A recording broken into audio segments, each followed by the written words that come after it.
జిల్లా చిలిపిచేడు మండలం చిట్కుల శివార్లో వెలిసిన శ్రీ చాముండేశ్వరి దేవి ఆలయం. శ్రీ చాముండేశ్వరి దేవి ఆలయం మంజీరా నది పక్కన మాఘమాసం సందర్భంగా మంజీరా నదిలో పుణ్యస్నానాలు ఆచరించారు.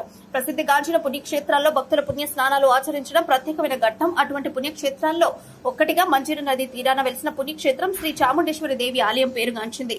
గత 40 ఏళ్లలో దేశవ్యాప్తంగా వివిధ ప్రాంతాల నుండి అనేక భక్తులు తరలివచ్చి మంజీరా నదిలో పుణ్యస్నానం ఆచరించి అమ్మవారి ఆశీస్సులు పొందడం ఆనవాయితీగా వస్తుంది.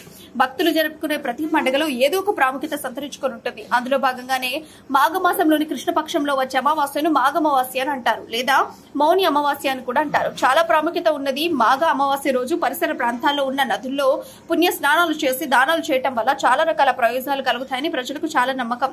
పూర్వం నుండి ఎంతో ప్రాముఖ్యత గల మాఘ అమావాస్య రోజు పరిసర ప్రాంతాల్లో ఉన్న నదుల్లో పుణ్య స్నానాలు చేసి దానాలు చేయటం వల్ల చాలా రకాల ప్రయోజనాలు కలుగుతాయని భక్తుల ప్రగాఢ విశ్వాసం. అంతేకాకుండా మాఘ అమావాస్య రోజున మౌనంగా జపం చేయటం వల్ల పుణ్యం లభిస్తుందని నమ్మకం. అది ఆనవాయితీగా వస్తున్నప్పటికీ మంజీరాల తీరంలో భక్తులు ఆచరించి అమ్మవారిని దర్శించుకుంటారు. ఆసియా ఖండంలోని అతిపెద్ద 2వ ఆలయంగా శ్రీ చాముండేశ్వరి అమ్మవారి ఆలయం మంజీరా నది ఒడ్డున విరాజిల్లుతుంది.